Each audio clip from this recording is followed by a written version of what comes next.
नमस्कार दोस्तों, इस कहानी में हम जानेंगे कि भगवान शिव के अनुसार असली दुख क्या है और इसे किस प्रकार समझा जा सकता है। एक बार की बात है, हिमालय की ऊंचाई पर स्थित कैलाश पर्वत पर भगवान शिव अपने ध्यान में मग्न थे। उनके पास एक साधक आया जो अपने जीवन में व्याप्त दुखों से अत्यंत दुखी और परेशान था। वह साधक भगवान शिव से मिलकर अपने दुखों का समाधान पूछना चाहता था।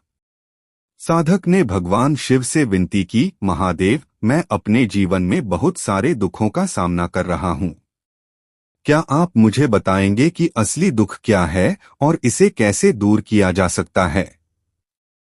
भगवान शिव ने अपनी तीसरी आंख खोली और साधक की ओर ध्यानपूर्वक देखा। उन्होंने एक हल्की मुस्कान के साथ साधक को जवाब दिया, प्रिय साधक, असली दुख को समझने के लिए तुम्हें एक यात्रा पर भेजना पड़ेगा। तुम मेरे साथ चलो और इस यात्रा में तुम्हें जीवन के असली दुख को पहचानने का अवसर मिलेगा। साधक ने भगवान शिव के साथ यात्रा पर जाने के लिए सहमति दे दी। दोनों कैलाश पर्वत से नीचे की ओर चल पड़े और एक गहरे जंगल में पहुंचे। वहां भगवान शिव ने साधक को एक विशेष दृश्य दिखाया। जंगल में एक विशाल और पुराना पीपल का पेड़ था। उसके नीचे एक छोटे से गांव के लोग अपने अपने कामों में व्यस्त थे। भगवान शिव ने साधक से कहा, देखो इस पेड़ को और गांव के लोगों को। यहां तुम्हें असली दुख का संकेत मिलेगा। साधक ने ध्यानपूर्वक देखा। उसने पाया कि गांव के लोग खुशहाल दिख रहे थे। वे हंसी मजाक कर रहे थे और एक दूसरे के साथ मिलकर काम कर रहे थे। लेकिन फिर एक छोटे बच्चे को देखा जो अकेला बैठा था और उसकी आंखों में आंसू थे। साधक ने भगवान शिव से पूछा, महादेव, यह बच्चा क्यों रो रहा है? भगवान शिव ने उत्तर दिया, यह बच्चा दुख में है, लेकिन यह असली दुख नहीं है। असली दुख तो वह है जो इस बच्चा के साथ नहीं बल्कि उसके माता पिता के दिल में है। साधक ने आश्चर्यचकित होकर पूछा, मुझे समझ नहीं आया, कृपया स्पष्ट करें। भगवान शिव ने समझाया, इस बच्चा के रोने का कारण कुछ समय के लिए है।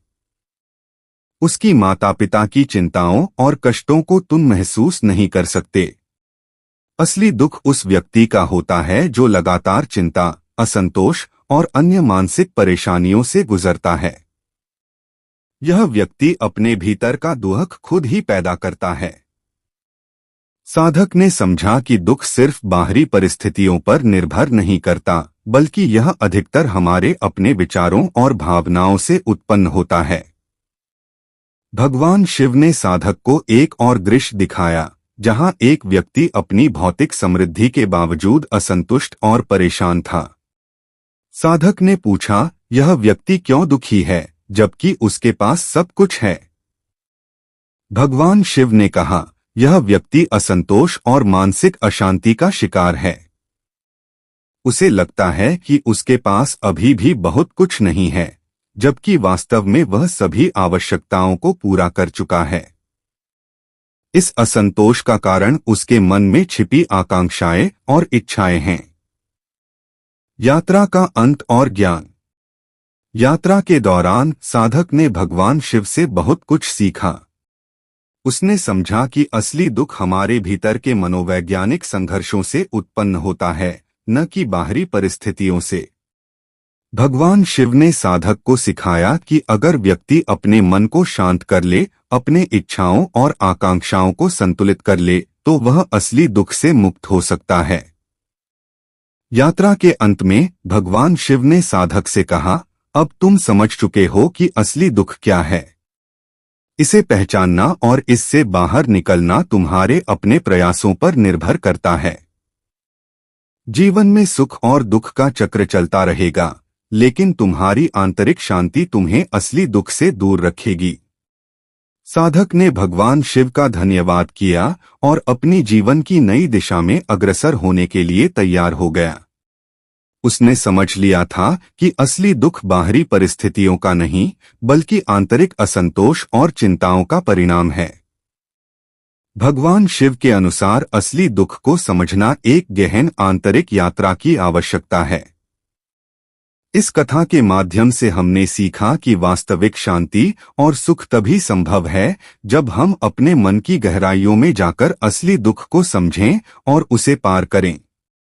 इस वीडियो को बोलते समय कोई त्रुटि हो तो एक क्षमा चाहता हूं। उम्मीद है आप सभी को यह वीडियो अच्छी लगी होगी। अगर आप शिवा के सच्चे भक्ति हैं तो चैनल को सब्सक्राइब और वीडियो को लाइक करके कमेंट में हर हर महादेव लिख दीजिए।